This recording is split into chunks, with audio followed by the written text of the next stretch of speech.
E aí ele diz que depois que isso acontecer, que todos nós seremos perseguidos, presos, torturados e mortos, nós seremos perseguidos porque nós conhecemos, seremos torturados porque nós conhecemos, seremos presos porque nós conhecemos e seremos mortos porque nós conhecemos. Ali está a divisão entre o trigo e o joio. Nesse momento vai ter divisão. Quem é joio vai passar para o outro lado. Quem é joio vai apostatar da fé. E é isso que a gente vai ver em 2 Tessalonicenses, a necessidade da apostasia e o porquê da apostasia. Então, aqui ele diz que depois que esse evangelho for pregado em todo mundo, virá o fim. Primeiro vai acontecer toda essa perseguição contra os cristãos, para então vir o fim. E o que é que dá início ao fim? Esse é o sinal. O sinal que os discípulos perguntam a Jesus Cristo. Qual é o sinal? Ele diz aqui agora. Qual é o sinal? É quando nós virmos a abominação da desolação, o abominável da desolação, que falou o profeta Daniel, que ele entenda, no lugar santo, enquanto nós virmos o abominável, a pessoa, o artigo definido, o anticristo, lá no lugar santo, que será uma abominação, querendo ser Deus, querendo passar-se por Deus e querendo ter as mesmas honras de Deus. Esse é o sinal que começou a grande tribulação.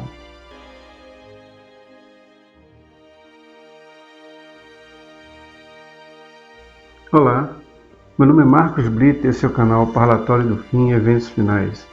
Espero que vocês estejam acompanhando os vídeos a respeito da escatologia, dos momentos finais, o tempo que nós estamos e o que irá acontecer. A cada vídeo nós estamos colocando mais uma camada escatológica e no final desses vídeos nós vamos fazer um resumão onde iremos colocar em uma linha temporal todos os eventos que irão acontecer para que a gente possa entender e principalmente nos preparar para o que há de vir. Nós vimos no primeiro e no segundo vídeo o que é o momento em que estamos, no primeiro vídeo, que são os princípios das dores, e no segundo vídeo nós vimos a questão do início da tribulação. Esse vídeo nós já entramos na grande tribulação, mas ainda vamos voltar no segundo vídeo para falar alguma coisa mais sobre a tribulação, que são os primeiros 3 anos e meio de 7 anos de tribulação que virá sobre a terra, né? 7 anos de angústia e de terror que virá sobre a terra. E precisamos voltar para poder traçar e colocar mais algumas outras camadas, como por exemplo a camada que nós iremos colocar hoje, que é a camada de Tessalonicenses, como nós falamos no segundo vídeo, a camada de 2 Tessalonicenses capítulo 2. Né? Iremos colocar também 1 Tessalonicenses capítulo 4 em um vídeo mais adiante, e iremos falar também sobre Daniel e sobre Apocalipse capítulo 11. Então hoje nós vamos tratar basicamente da questão de Tessalonicenses. O que é que Tessalonicenses fala disso tudo que está acontecendo? Jesus vai vir antes, vai vir depois da tribulação, no meio da tribulação? O que é que realmente vai acontecer? Qual é a ordem que Paulo, quando escreve uma carta, a segunda carta aos irmãos de Tessalônica, aos Tessalonicenses, ele fala a respeito disso? Então vamos lá. O apóstolo Paulo, em sua segunda carta aos Tessalonicenses, capítulo 2, a partir do verso 1. Ora, irmãos, rogamo-vos pela vinda do nosso Senhor Jesus Cristo e pela nossa reunião com Ele, que não vos movais facilmente do vosso entendimento, nem vos perturbeis, quer por espírito, quer por palavra, quer por epístola, como de nós, como se o dia de Cristo estivesse perto.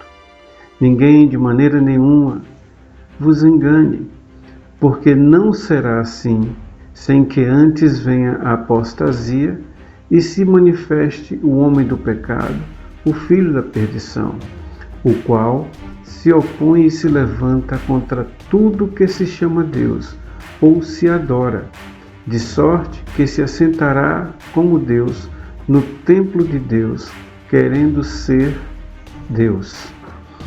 Na primeira carta de Paulo aos Tessalonicenses, capítulo 4, ele fala a respeito da volta de Cristo. E fala no sentido de que quando ouvires de guerras, de paz, segurança, haverá repentina destruição. Então, essa primeira carta, de alguma forma, levantou nos Tessalonicenses uma questão em que, se Cristo está perto da sua volta, então vamos nos desfazer de tudo, vamos viver somente em santidade, buscar a pregação do Evangelho e viver para a volta de Cristo. Só que isso não acontecia e muitos chegaram até passar por dificuldades financeiras, de alimentação, de moradia, em função de terem abandonado tudo. Então Paulo escreve essa segunda carta para dar um equilíbrio. A primeira coisa que Paulo fala é que não permitam que ninguém vos engane. E ele ora e clama aos irmãos de Tessalonicenses, ele roga para que eles entendam que o momento em que o Senhor Jesus virá e o nosso encontro com Ele vai ser em um momento futuro, não naquele momento em que eles deveriam continuar com suas vidas normalmente, trabalhando, exercitando sua fé, pregando o Evangelho, mas ir com a vida normal, seguir com a vida normal. E a segunda carta, ele tem essa proposta de colocar um equilíbrio, colocar uma ordenação nos eventos que iriam acontecer, que antecederiam a volta de Cristo.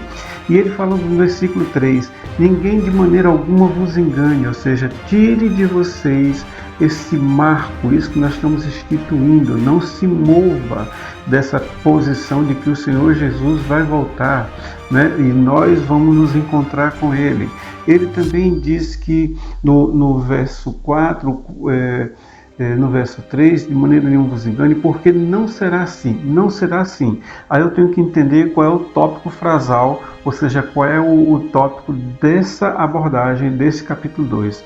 O tópico dessa abordagem e desse capítulo 2 é a vinda do Senhor Jesus e a nossa reunião com Ele.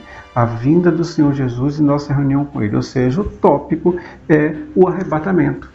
Esse é o tópico que está se falando aqui. Então, quando ele diz no verso 3 que ninguém de maneira nenhuma vos engane, porque não será assim o que? A vinda do Senhor Jesus e a nossa reunião com Ele. É isso que não será assim.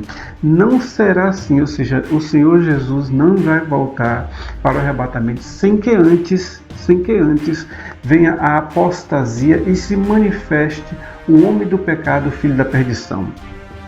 Esse é o ponto. Eu tenho que entender que antes da volta do Senhor Jesus para o arrebatamento, vai haver a apostasia e vai haver a manifestação do homem do pecado e do filho da perdição. Vamos entender essa sequência. Primeiro, por que apostasia?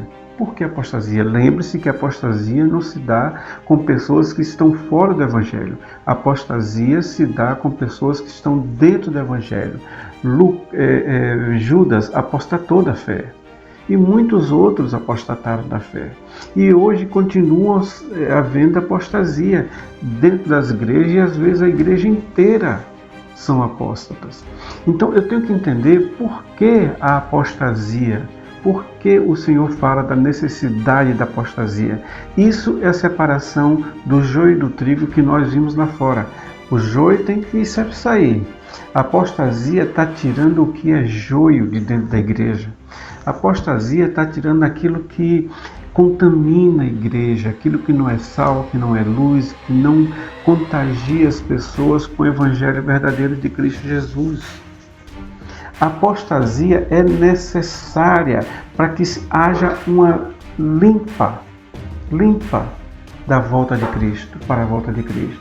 Lembre-se que antes de Cristo ser crucificado, ele entrou no templo e tirou os cambistas, os mercadores do Evangelho, os vendedores de salvação de plantão. com chicotes, derrubando sua mesa, fez uma limpeza do templo antes de ser crucificado, ou seja, antes de selar a aliança. Então isso acontecerá também nesse momento. Haverá uma limpeza sim, vai tirar do templo sim tudo que é joio, e esses vão apostatar da fé. Agora, por que eles vão apostatar da fé? Para formarem o exército do anticristo. Porque todos que apostatarem da fé já estão se dispondo à aceitação da marca da besta. Todos, porque são joio. Todos que apostatarem da fé vão se predispor ou já estão se predispondo à aceitação da marca. Esse é o primeiro ponto. O segundo ponto é que ele diz que haverá apostasia, antes da volta do Senhor, haverá apostasia e a manifestação do homem do pecado e o filho da perdição. Como nós falamos no vídeo anterior, essa manifestação é a aparição visível. Ou seja, antes da vinda do Senhor, o anticristo vai aparecer. Vai aparecer. E é isso que nós vimos no vídeo anterior, que vai definir o início da tribulação, o aparecimento visível. A gente vai saber quem é ele. Por que nós vamos saber? Porque Jesus ainda não chegou o tempo dele se manifestar vindo nos arrebatar. O arrebatamento não aconteceu, então nós vamos sim ver e saber quem é. Inclusive saberemos quem são os apóstolos, aqueles que se saíram do Evangelho. E esses são que estão no nosso meio e muitos que nós conhecemos e que estão à nossa volta, até da nossa família. Infelizmente. Mas eles vão se predispor à aceitação da marca. Por quê?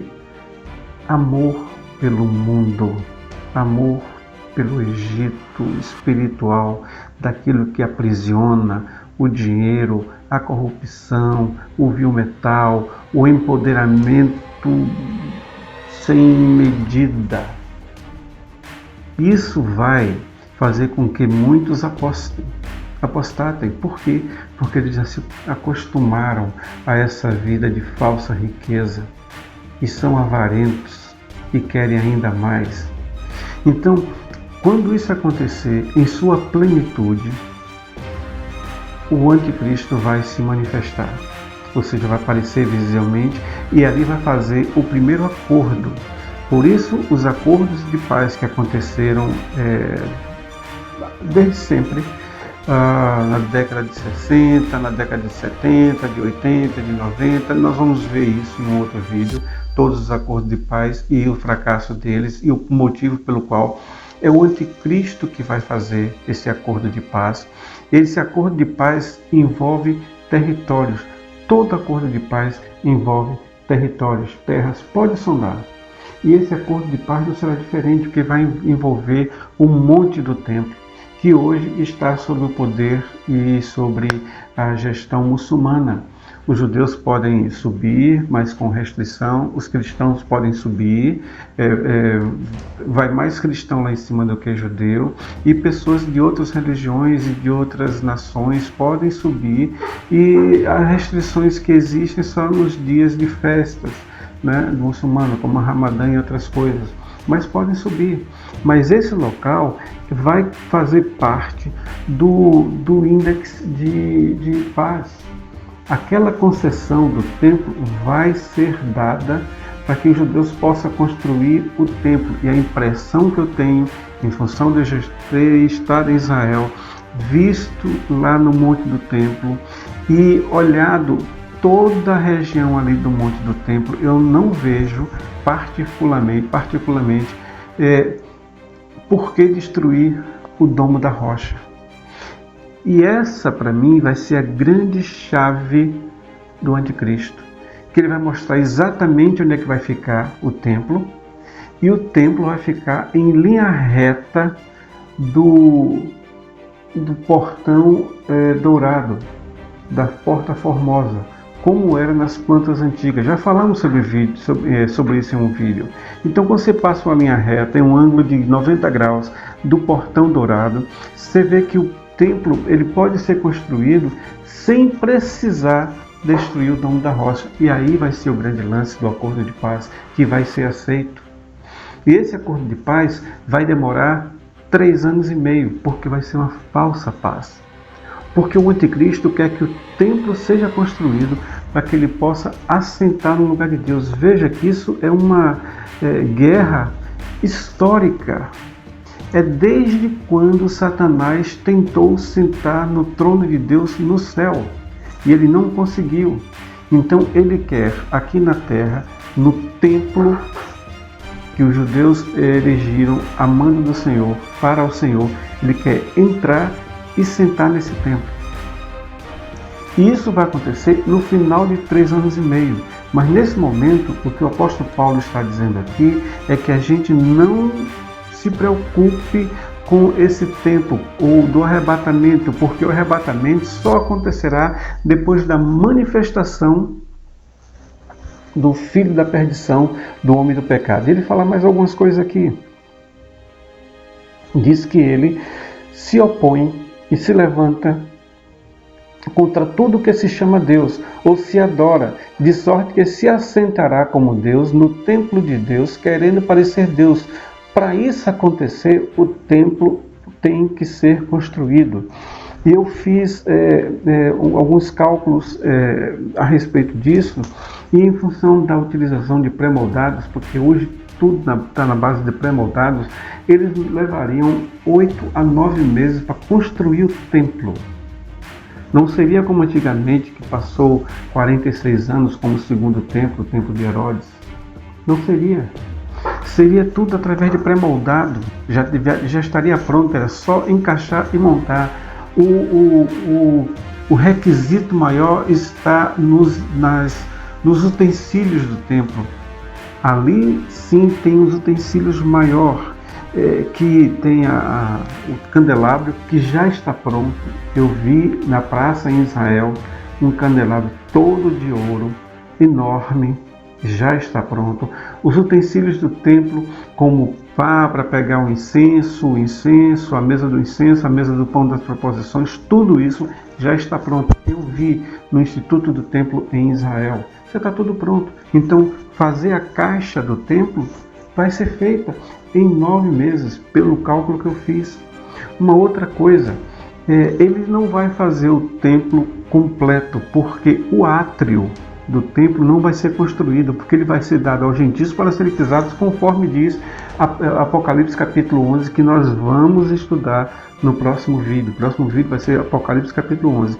Então nós temos o momento que nós estamos, que são o princípio das dores.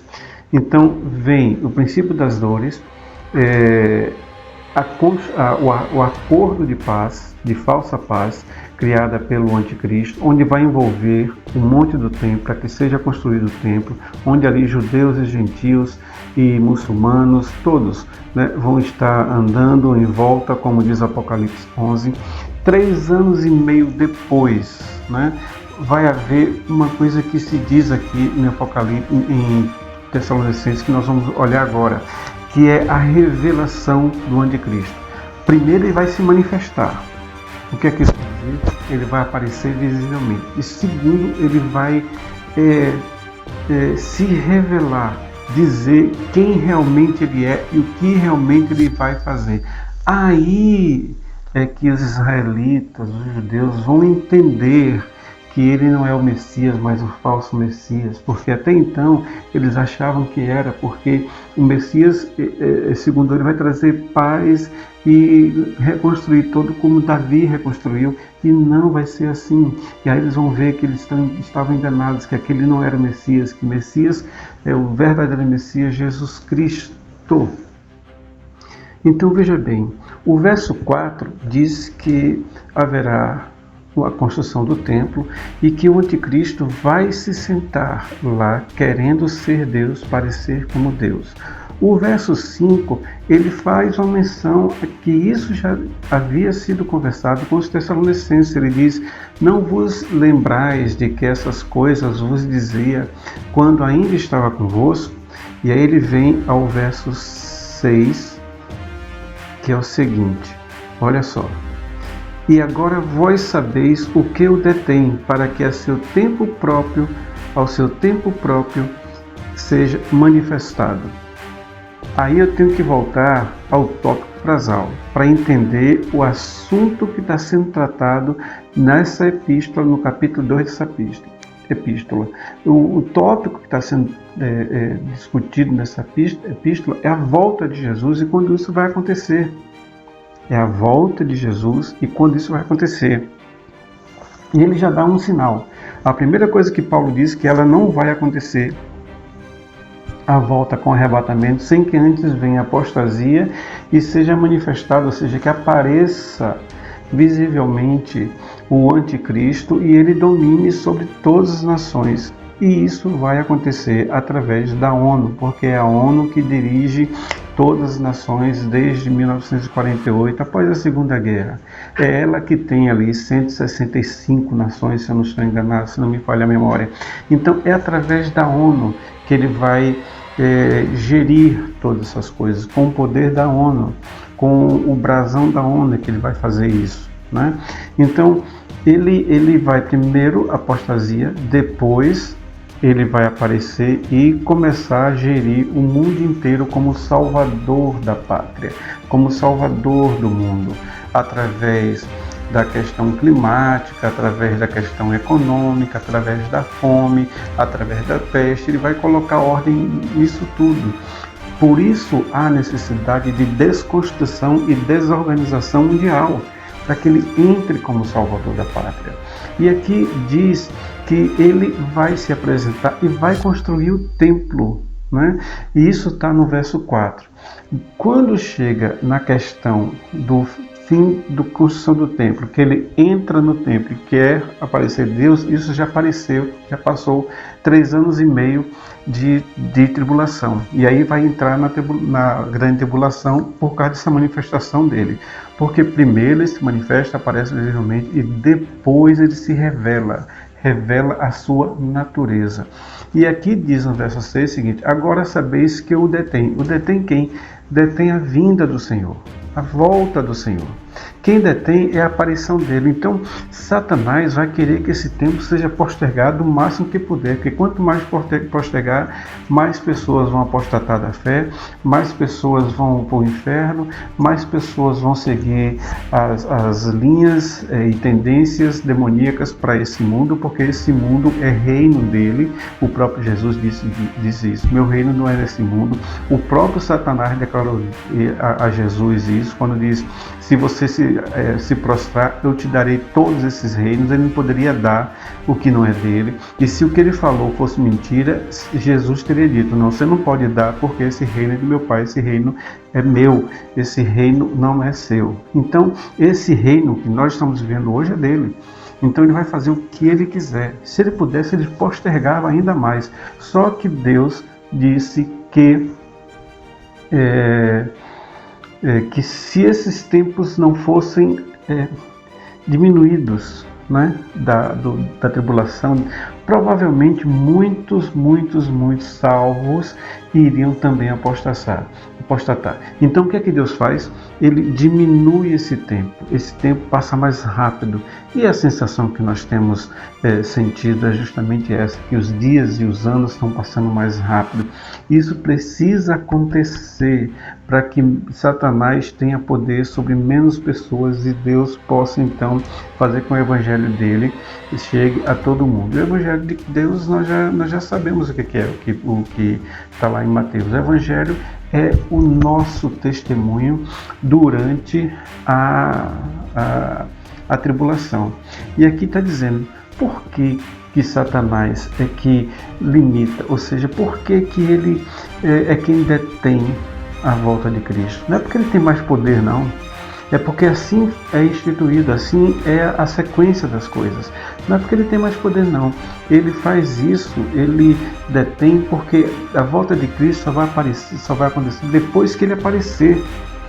Então, enquanto ele não aparecer, ele está detendo a volta de Cristo e o fim das coisas. Por isso que vai ser abreviado, né? E aqui diz no verso 7, porque já o mistério da injustiça opera hoje. Hoje não vivemos a justiça, vivemos o mistério da injustiça. E o mistério da injustiça, ele acontece através de vidas que não são do Senhor Jesus, que não declaram o Senhor Jesus como seu Salvador e que vivem suas vidas fazendo o que bem quer, inclusive gerenciando e administrando uma nação, um governo, um município, seja lá o que for.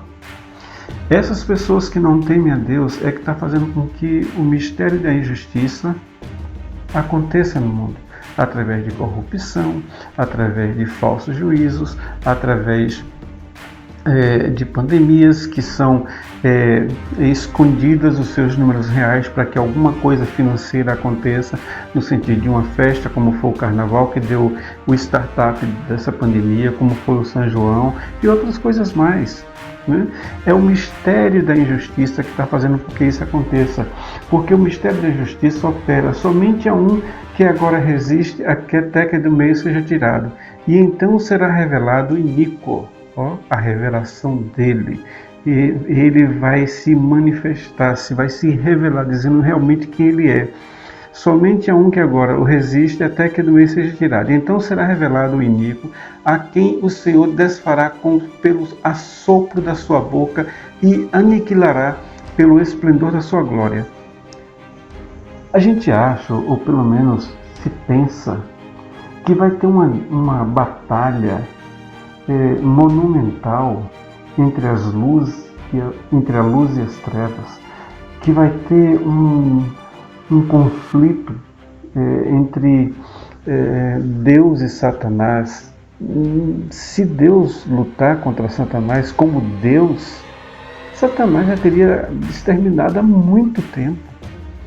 Jesus não vai lutar com Satanás como Jesus não lutou, mas quando ele vier, apenas o esplendor da glória vai desfazer, desconstruir, desmontar toda obra satânica que reina nesse mundo.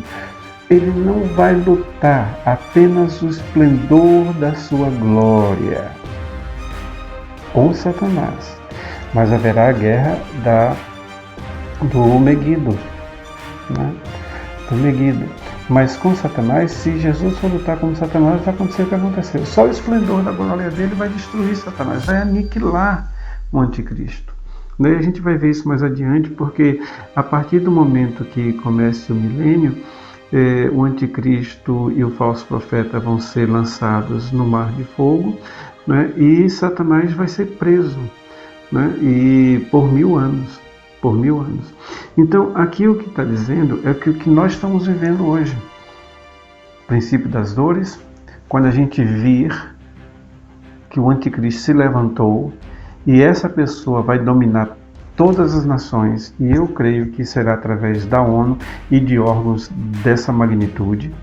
Ele vai passar 3 anos e meio em falsa paz, fazendo tudo, reconstruindo a economia mundial, reconstruindo a saúde, reconstruindo as leis, né? Reconstruindo os direitos, reconstruindo tudo e principalmente fazendo o templo.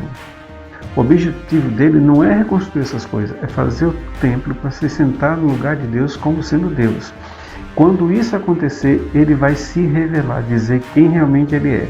Aí vai começar as grandes perseguições aos cristãos, com prisão, com tortura, com morte.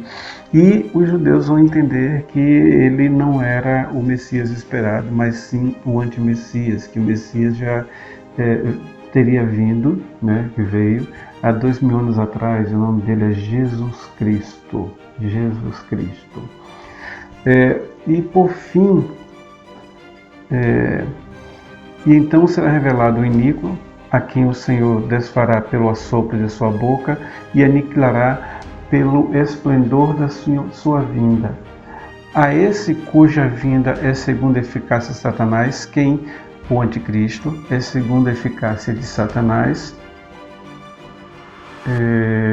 com todo o poder e sinais e prodígios e mentira, e com todo o engano de injustiça para os que perecem, porque não receberam o amor da verdade para se salvarem. Então todos que vão perecer, todos que vão seguir Satanás, que terão a marquinha de vender e comprar, eles vão perecer porque eles não aceitaram o amor de Cristo e o perdão. E por isso Deus lhe enviará a operação do erro para que creiam na mentira.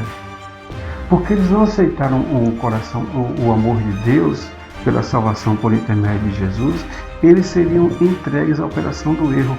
Pense em um guarda-chuva em um tempo de chuva. Quem escolheu estar debaixo do guarda-chuva está fora disso. E quem está fora desse guarda-chuva da salvação é que vai receber tudo isso. Mas eles estão fora do guarda-chuva da salvação porque eles arbitraram, eles desejaram estar. Não foi Deus que empurrou, não foi Jesus que empurrou, não foram os cristãos que empurraram. Muito pelo contrário, há 2000 anos os cristãos estão falando: venham para Cristo, porque o pior ainda há de vir. Santificai-vos, arrependei-vos e crede no Evangelho. É isso que o cristão faz. Mas devemos ser, o verso 12, para que sejam julgados todos os que não creram na verdade, antes tiveram seu prazer na iniquidade. Qual o prazer do mundo hoje? Iniquidade. Tudo que é ruim, tudo que traz pecado, tudo que traz dor à família, tudo que traz destruição à sociedade, tudo que é iniquidade, é isso que o mundo hoje está fazendo, desejando. Mas devemos sempre dar graças a Deus por vós, irmãos amados do Senhor, por vós ter Deus elegido desde o princípio a salvação e santificação do Espírito e fé da verdade. Mas devemos sempre dar graças a Deus por vós, irmãos amados do Senhor, por vos ter Deus elegido desde o princípio para a salvação e santificação do Espírito e da fé da verdade, para o que pelo nosso Evangelho vos chamou, para alcançardes a glória de nosso Deus, do nosso Senhor Jesus Cristo. Então, irmãos, estai firmes e retende as tradições que vos foram ensinadas, seja por palavra, seja como por epístola nossa. E o próprio Senhor Jesus Cristo e nosso Deus e Pai, que nos amou e em graça nos deu a eterna salvação, a eterna consolação e boa esperança. Assim será